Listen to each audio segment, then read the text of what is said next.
ready as I'm going to get here. Go ahead and bring down the music a bit as I get things set here. There we go. So another Saturday and another comic book live stream. This time around, I'll be discussing a very unique crossover between Comico and DC Comics.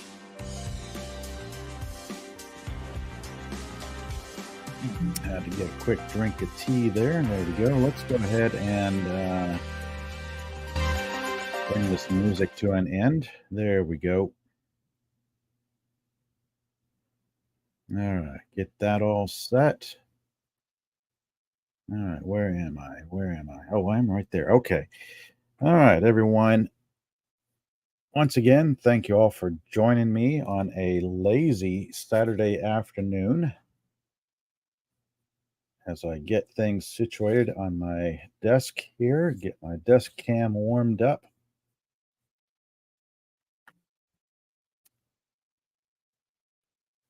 All right, that should do it. Yeah, today's topic, a very unique crossover between Comico and DC Comics.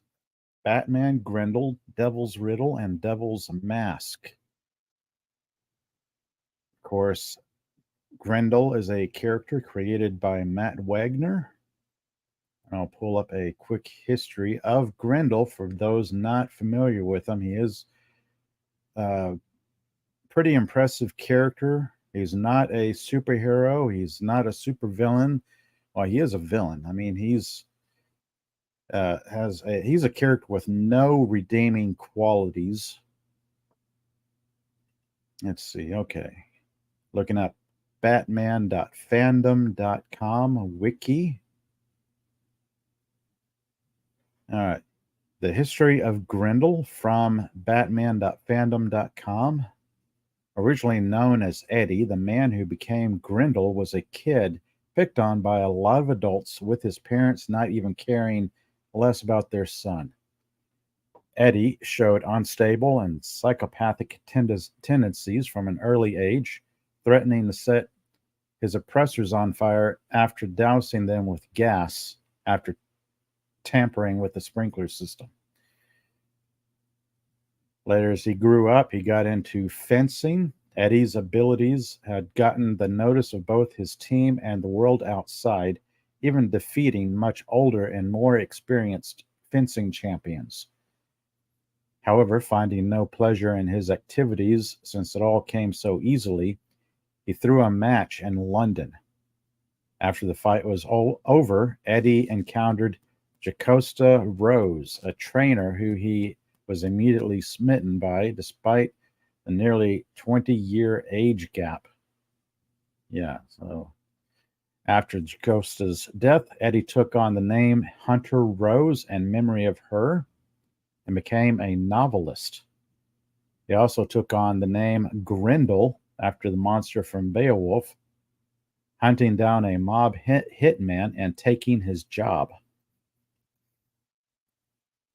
So, as Hunter Rose, he was a novelist. His books became bestsellers, gaining him fame and prestige among New York's wealthy elite.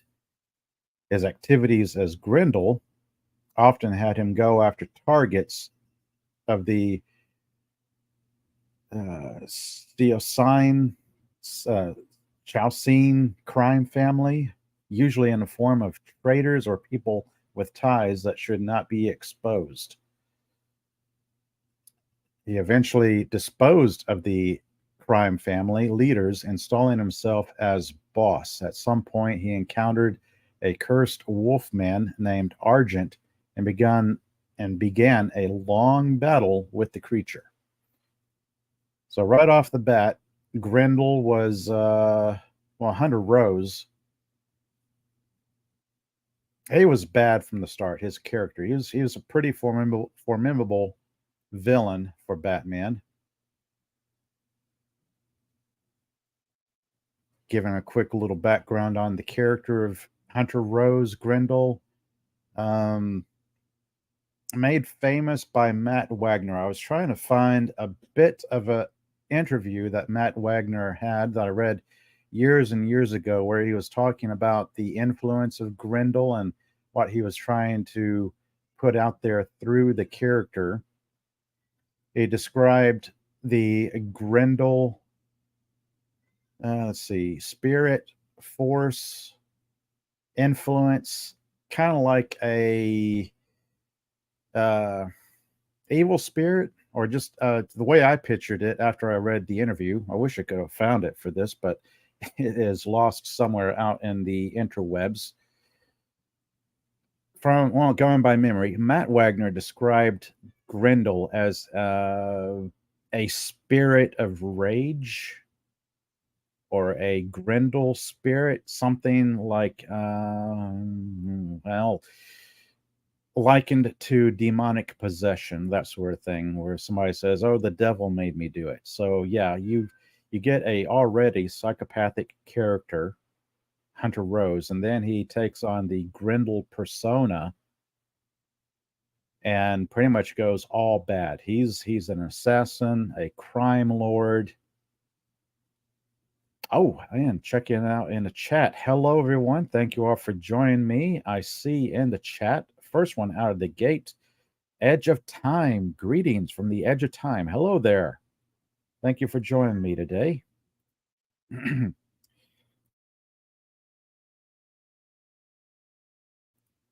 As I had to hit the mute button because allergies are killer this time of year for some odd reason. Anyway, I want to thank you all, whether you're catching me live, you're lurking out there, or you catch this show on a replay. Today, my comic book Saturday, I'm running a little bit late because I was trying to get a lot of stuff done. There's only so much you can cram into a Saturday morning, as I found out. But back to the topic of the day, Batman Grendel. So I was given a quick once over of the history of Hunter Rose / Grendel. Now getting into the story itself. The Hunter Rose or Grendel, this is a crossover between Comico comics. I believe they're long defunct at this point. This is a crossover between Comico and DC Comics. Again, reading from batman.fandom.com. The story assumes that Hunter Rose and Batman live in the same fictional universe and are contemporaries. Bored with his fight against Argent the Wolf and the NYPD, Hunter Rose comes to Gotham City to challenge the city's protector to stop him before he can commit crimes in an audacious manner. Hunter Rose becomes increasingly impressed with Batman, but is still able to pull off his crime. However, Batman's interference proves to be more trouble than he expected, and Grendel winds up unintentionally endangering the life of a child and indirectly causing the death of a person he did not consider an enemy. Grendel Batman's final battle ends with the assassin just barely escaping Gotham, his arm broken by the Dark Knight in the process. So yeah, this is a pretty fun read. It's got several things going on with it that I'm going to discuss. Well, let me go ahead and kick on my webcam here. Let's see. I'll do that. Do that right there. There we go. So these early crossovers are kind of fun. Like in a previous live stream, I was chatting about Dark Horse and DC Comics, Batman versus the Predator. That was a fun read. And then I went from that to the Batman Nightfall storyline.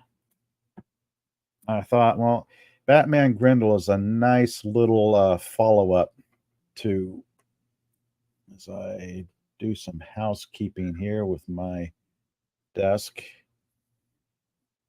I thought Batman Grendel would be a nice follow-up to Batman Nightfall because we're talking about two villains that came and challenged Batman somewhat directly. Well, Bane challenged Batman both indirectly by orchestrating a series of events around Gotham to weaken and wear down Batman.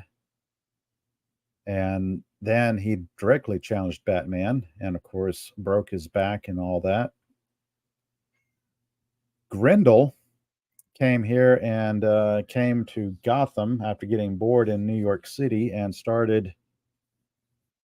Let's see, this is book 2. So I'll start off with book 1. That's always a good place to start.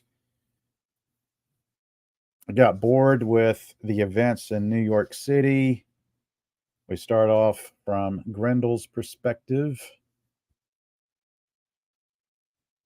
Let's see. First off, let's go over the usual suspects here and see who did what. Let's see. Batman. He's the strangest, smartest foe the Batman has ever faced. He's Grendel, and there's never been anyone like him. By Matt Wagner. Let me see if I can find. Yes, my kitty cat has woken up now, and she's decided to chime in on stuff. Where is. Oh, here we go. They save it for the back page. All right. Matt Wagner did the writing and the art for this. Joe Matt did the coloring. Ken Brozanak did the lettering. Publication design, Wagner and Brainstorm. And then we've got all the stuff for DC Comics and then Comico Comics on here. So that's pretty neat. Nice format, nice presentation. If you like Matt Wagner, you're going to enjoy the art and the story here.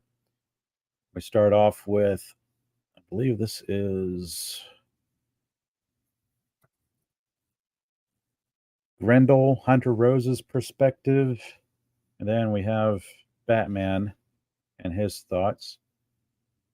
So Grendel going board.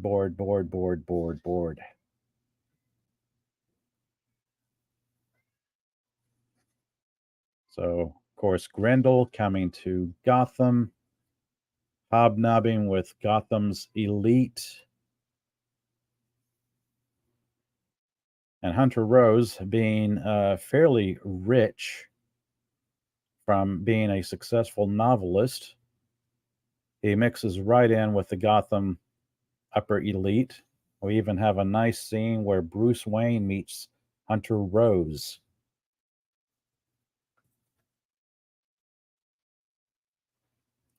It's a nice style of art that lends itself pretty well to this storyline. This is kind of how to describe it? Kind of a film noir. It kind of has a film noir feel to it, the art style. I have a very nice spread here. We have on one side Batman arriving on scene, then we have Hunter Rose as Grendel intimidating somebody as he goes through trying to think of an elaborate crime or series of crimes to pull off to kind of get to Batman before he can directly face Batman. Now, as far as I was going on about the history of Hunter Rose and Grendel, Matt Wagner, from the interview, I kind of remember Matt Wagner describing the character or his character. It's like giving yourself, or Hunter Rose essentially gave himself over to the spirit of aggression. That's it. That's what I was trying to think of as Matt Wagner described Grendel, the spirit of aggression. So, trying to think of an equivalent for that from I'll say, a common Christian point of view, demonic possession or whatnot. But maybe the same, but a little bit different, I guess you could say. We have some indirect confrontations between Grendel and Batman. Oh, hello there, Dad Man Walking. Hey there. Thanks for joining me today. Hope everything is going well for everyone. Hope everyone is enjoying their nice, lazy Saturday afternoon.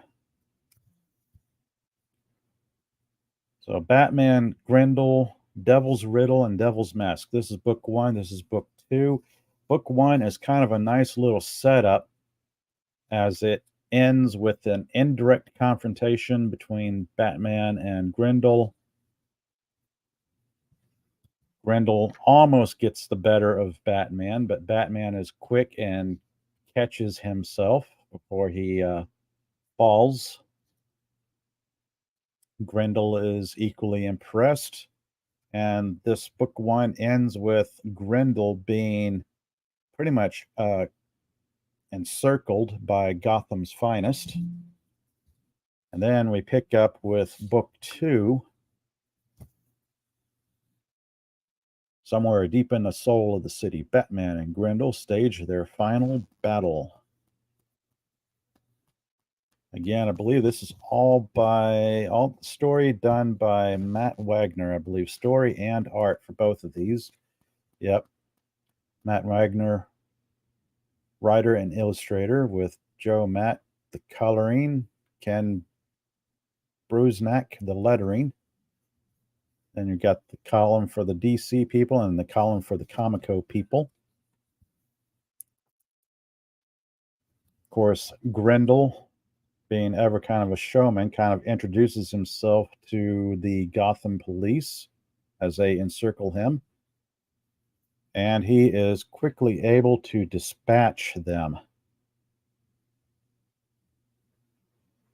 quite effectively.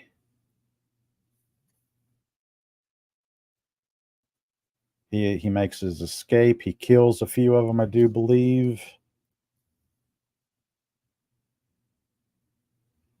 Commissioner Gordon looks around. Oh, there's one nice scene where Grendel has one of them taken hostage and forcing Gordon to drop his firearm.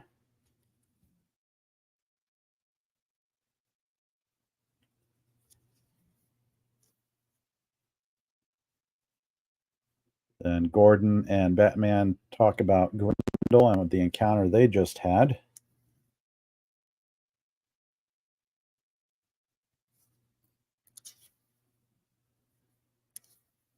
Let's see. As it goes along, there's one scene I thought was really neat where Grendel was checking out a dossier of the criminals in Gotham, where he was looking at files on the Joker, the Riddler, Two-Face, and he was kind of going, nope, too crazy. Nope, can't work with any of them.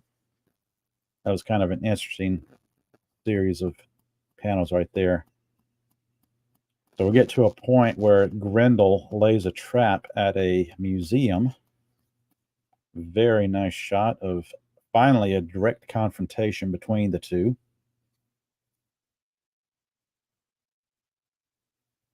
They kind of size each other up as they fight along, each taking note of the other's weaknesses and strengths.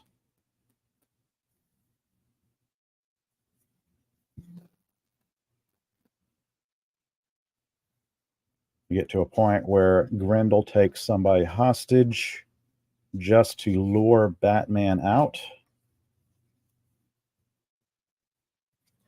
It's a nice back and forth between these two because you have two experienced, athletic people, one good, of course, one evil. And it comes down to a point where Batman does get the better of Grendel and breaks his arm, but Grendel is able to escape. And he pretty much makes his way back to New York because he's decided he's had his fill of Gotham and doesn't want to tangle it up with Batman anymore. So that is a pretty nice book. Good art style for this storyline. Kind of has a nice film noir feel to it. Heavy contrasts in the colors, a few panels here and there with bright splashes of colors. Pretty good storyline. You could almost say a classic story of good versus evil. You're always going to have that storyline with Batman. There's always going to be a new evil coming along, and Batman will have to deal with it in one way or another. So there were these by Comico and DC Comics. Then the second iteration of this was, again, Dark Horse and DC Comics. This is, what is this? One of these is book 1 and book 2, and they don't really, oh, here it is. So this is Batman Grendel again, but this is a futuristic iteration of Grendel. There was the Hunter Rose Grendel, the psychopathic assassin crime lord. He died. His legacy was somehow carried on. And in the far, far future, where from one odd series of events to another, the Grendel influenced, even shaped the whole society in the far future, where the war after war, civilization remade itself. You have essentially kings or emperors ruling over society, and they take on the mantle Grendel. Instead of emperor or king, they take on like Grendel or Prime Grendel or something. And the last iteration of Grendel is this futuristic android that's like a hired bodyguard for one of the children of the ruling elites or the king at that time. I think it's set in like the 26th century or some such thing, far, far in the future. So there's a great deal of story and time jump between these two to give you a quick once over of the Grendel story. But essentially, and the second run of Batman Grendel, Grendel Prime, the android, comes back from the future to, current day Gotham, where he's looking for the skull of Hunter Rose. And at this point, Hunter Rose met a violent end. And let's see, I forget, at some point, the skull of Hunter Rose was kept as a trophy by Batman himself in the Batcave. And you have Grendel Prime coming back to the past from the future to retrieve the bones of Hunter Rose for an elaborate ceremony or some such thing. I forget the particulars on that, but it sets up there we go, a nice little scene where Grendel Prime arrives from the future, very much like Terminator. And of course, the armored android, heavily armored android, makes quick work of everyone around him. Then Batman arrives on the scene.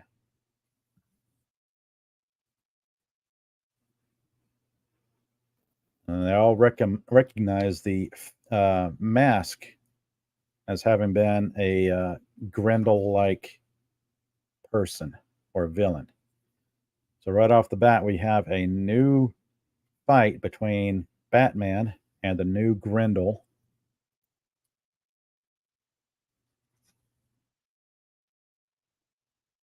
And Grendel ends up making his escape as he continues on his mission. Let's see. Batman, a man with a mission, shielding his city from the darkness, devil's bones. A cyborg on a quest, grasping for the darkness at any cost. Grendel Prime, the last step in the evolution of a diabolical criminal legacy, is on a quest and it's brought him to Gotham City. Batman, the protector of Gotham, is no stranger to the evil that dwells in the darkest corners of society. Now he'll discover what that evil is like when taken to the ultimate. Then we got part 2 here. Grendel, the killing machine, evil incarnate, devil's dance. The Caped Crusader, evil's opposition, Batman. Grendel Prime, the supreme byproduct of a crime-ridden society, has made Gotham City his new stomping grounds, and Batman needs to find out why before the entire population is destroyed. Batman knows the killer's quest centers around the bones of the original Grendel and his dark past, but he doesn't know where the link is or how to stop Grendel Prime from killing again. Oh, goodness. Now my kitty has fully waken up. She hears me yabbering on.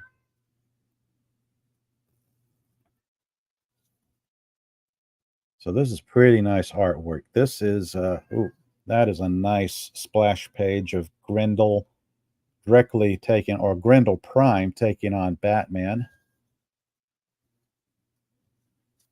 Let's see. Again, let's check out who did what. Matt Wagner returning for the story and art. Gregory Wright doing the coloring. Sean Connaught did the lettering.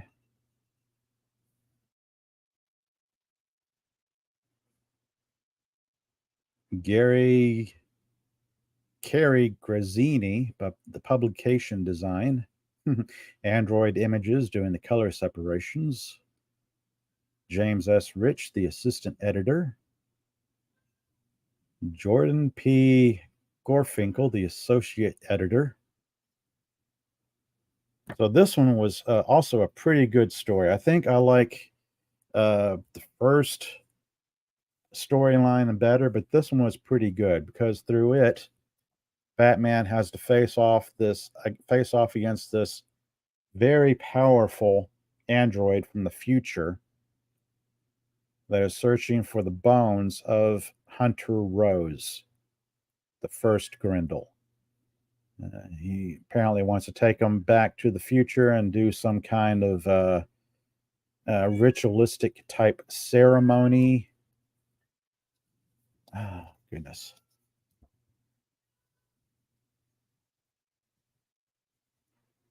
And of course, it's up to my kitty cat's going to chime in, I guess. She was quiet. She was asleep right up till I started live streaming. It never fails. Every time I click on my mixer, warm up my microphone, and get going, she wakes up like she knows. She knows I'm about to do something. Anyway, we have Grendel getting more armaments, preparing himself for another confrontation with Batman as Batman chases after him to take the fight directly to him. Now, at some point, as the story goes, I believe Batman figures out what Grendel Prime is after and why he's after it. And if he can get the bones of Hunter Rose and go back to the future, he's essentially going to blow up Gotham in the process. So the last few pages is Batman, now assisted by Robin, working together to take out Grendel Prime, which is really impressive. They do all that. They retrieve the skull of Hunter Rose, and it goes back to the Batcave where it's safely kept. Pretty good storyline. I mean, if there's anything I could say about it, it's Batman Grendel, both iterations, both versions of the storyline. Good classic good versus evil stories here. You got a good theme to it about how good has to work to overcome evil. One of the nice little things I have here is a Batman Grendel Ashcan book. This was in Hero Magazine #2 way back in the day. So 15 minutes with Matt Wagner as he talks about his concept, his influences. It's got some production art here. Pretty nice stuff.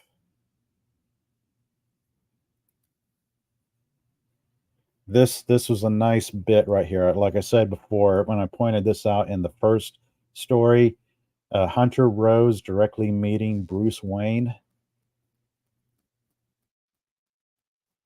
It was pretty neat because the two, well, maybe at this point, at some point, Batman would have been physically superior to Hunter Rose, but Hunter Rose was still quite athletic and quite intelligent. So he was almost Bruce Wayne, Batman's equal.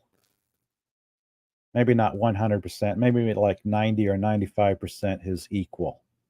But it's still a pretty good story. Had quite a bit to say about good versus evil. Um, Evil characters coming to an unfortunate end, as befitting their well, their characters' traits. I mean, you've got bad characters meeting bad ends, and good being triumphant over evil. Pretty good reads, pretty fun. Let's see. I do have something interesting here. There was the Hunter Rose run of Grendel, which I don't have all of. Actually, I don't think I have any of the Hunter Rose story. I believe in a previous live stream I discussed the Christine Spar character and her run as Grendel. Now, in the Grendel lore, Christine Spar is the granddaughter of Hunter Rose, not by blood, but kind of legacy, because Hunter Rose kind of adopted a young girl who kind of took as his ward, a young girl who was orphaned. And that young girl grew up, lived after Hunter Rose was killed, and she had a daughter named Christine Spar. So Christine Spar also became a pretty famous novelist and reporter in her own right. She had written a book on Hunter Rose and his legacy as Grendel. Being a single mom, we get a series of events where her young son is kidnapped by, of all things, a vampiric leader of a kabuki theater group. So, yeah, that's pretty wild. So, she, to get her young son back after being kidnapped by a vampire, she dons the Hunter Rose Grendel mask and his trade weapon, this forked staff. So she takes on the Grendel persona to try to go after the vampire that has kidnapped her son. Now, this story was a short 12-issue run, and the Grendel line. This, I think, would be more along the lines of a tragic story than anything else. Because we have, like I was talking about, Hunter Rose giving in to the possessing spirit of aggression known as Grendel. We have Christine Spar pretty much taking on that same spirit to become Grendel herself, to get vengeance on the vampire and then ultimately vengeance on the werewolf known as Argent. And of course, in the process, she kills Argent the wolf that tangled with Hunter Rose. And in the process, she herself dies. So, yeah, this is a tragic tale. Unfortunately, nothing really redeeming for the storyline. If anything goes, it could be said that when you go on to seek vengeance, you're going to have a tragic ending, which is, I think, a pretty good theme to describe the Christine Spar storyline here. like vengeance, revenge, vigilanteism. It doesn't come to a good end.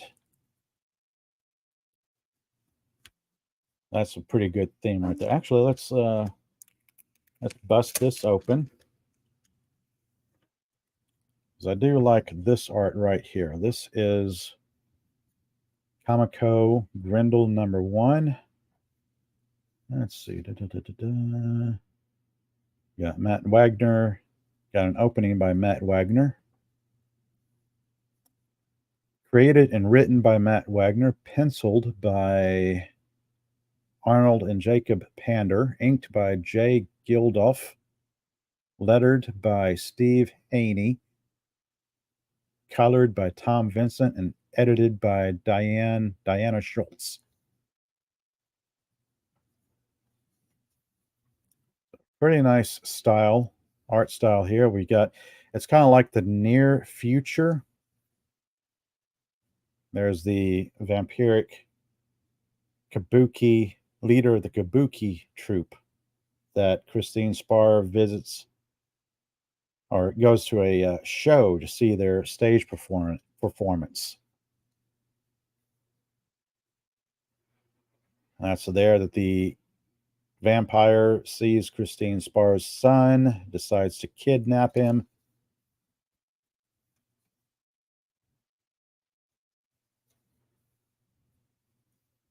She's understandably concerned, freaking out, wondering the who, the what, the where, the why. And it's at that point she decides to take matters into her own hands, steal the Grendel mask from that was her late grandfather's, or step grandfather, I guess, and becomes the next Grendel.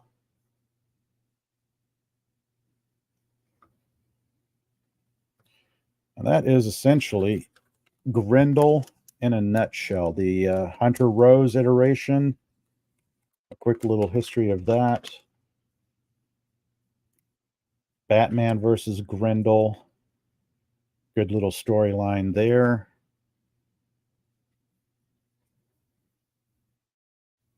So in 3 different stories, we have 3 different versions of the Grendel character. We have the original Hunter Rose, we have Grendel Prime from the future, and between Hunter Rose and Grendel Prime, there is Christine Spar's Grendel. That is essentially Batman Grendel in a nutshell. So I'm going to wrap things up for today. I didn't think I was going to go too terribly long. But like always, I do believe, yes, I want to end this on a graphic novel pick of the week. I don't know if I'm going to do this, let's see, every week, every comic book Saturday, but I am going to do an occasional pick for graphic novels, ones that I came across and liked and enjoyed. And this graphic novel pick of the week is the Space Ghost graphic novel, The True Origin of the Animated Star. After his debut in 1966, Space Ghost immediately established as a premier hero. Its exploits have been on network television and cable ever since. And he remains one of the most recognized adventurers in all of animation. But who is Space Ghost? A young policeman joins an elite space force that turns out to be horribly corrupt.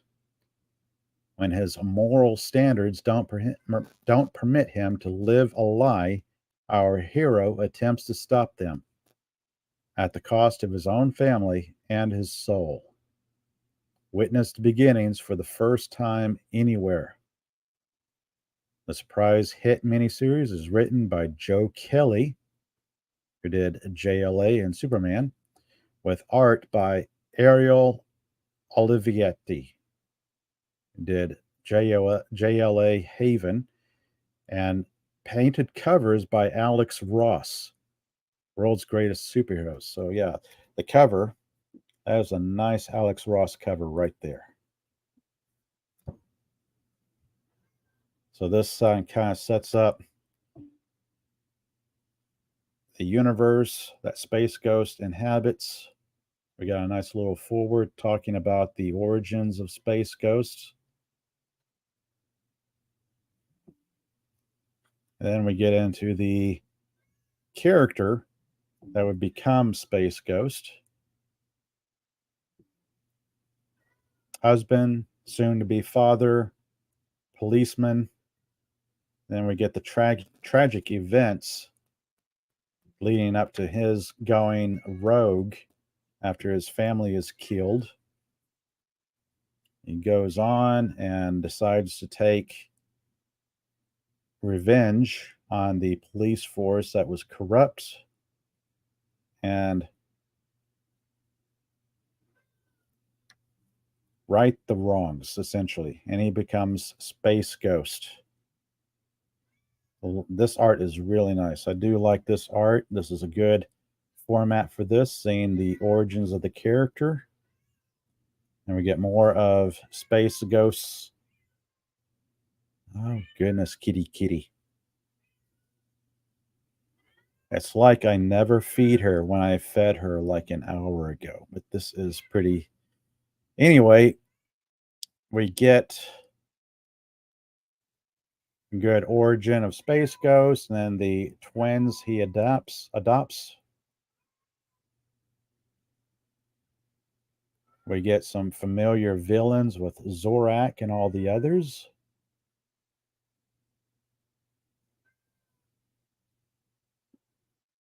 So yeah, this is my pick of graphic novel of the week, I guess. I don't know if I'll do this every week, but this is a good one to end the show on. So I'm going to leave you all with that right there. Hope you all enjoyed this, whether you caught me live, lurking some, or catching it on a replay. So until next time, everyone, thank you for stopping by. I want to say thank you to Edge of Time for checking me out and Dadman Walking dropping by. Thank you both. Until next time, everyone. See y'all next time I do a live stream.